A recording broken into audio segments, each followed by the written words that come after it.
So mga tol, matapos nga pong sumabog ang balita kagabi na in-announce pareho ni Mike Tyson at Jake Paul na kasado na ang laban nila sa July 20 na magaganap sa AT&T Stadium, Arlington, Texas at ipapalabas yan ng live sa Netflix. So bukod nga po dyan mga tol, may malaking balita nga din pong naganap sa Saudi Arabia habang nagaganap kasi ang weigh-in sa pagitan ni former world champion Anthony Joshua at MMA legend Francis Ngannou na ngayon lumalaban na sa professional boxing para sa bigating laban na magaganap na bukas. Umatin po dyan ang ating pambansang kamao Manny Pacquiao at yan din ang pagkakataon na magkita sila ni Conor Ben na matagal nang naliling kay Pacquiao.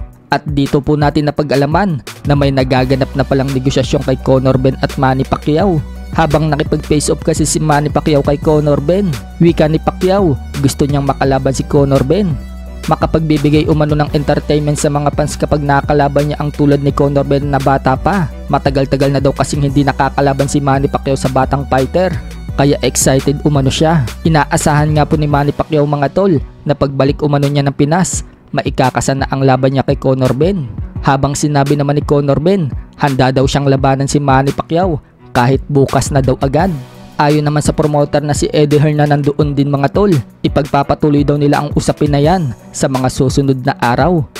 Sa ngayon, i-enjoy muna daw ang magandang lugar sa Saudi Arabia. So lumalaki na nga po ang chance sa mga tol na matuloy na ang Pacquiao versus Ben. Tinatarget nga po na maglaban sila sa buwan ng June. So pagkatapos ng laban ni Manny Pacquiao kay Buakaw Bantamweight ng Thailand sa isang exhibition match, magiging busy agad si Manny Pacquiao sa training dahil ilang buwan lang sasabak muli siya sa labang kung sakali. At ito pa po ang magandang balita mga tol, Canelo Alvarez versus Jaime Munguia, nagkasundo na at finalized na po yan. Magaganap nga po ang laban sa May 4 sa Las Vegas. Galing nga po ang report na yan sa pinagkakatiwalaang source ng ESPN na si Mike Coppinger.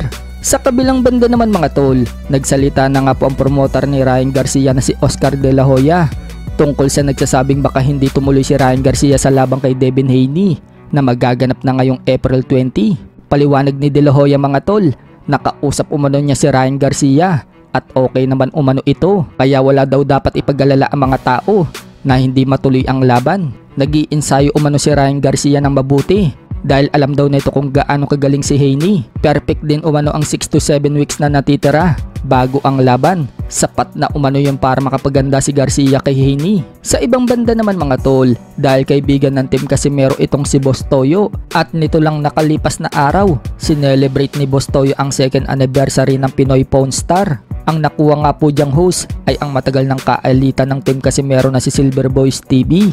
At dahil dyan, nagkaroon ng pagkakataon si Boss Toyo na humingi ng request dito kay SB. Wika ni Boss Toyo, sana umano magbati na sila ni Cuadro Alas dahil kaibigan din naman umano niya yon. Dagdag pa ni Boss Toyo, may mga pinagbati na daw siya dati, kaya gusto umano lang niya ng kapayapaan at ayaw daw niya ng away-away. Pahabol pa ni Boss Toyo, hindi naman daw sa ngayon, in time daw, sana mangyari yon. Sumagot naman si SB mga tol at umuo siya at sinabi ding in time. So sana nga po magkaayos na sila dahil meron naman silang pinagsamahan dati.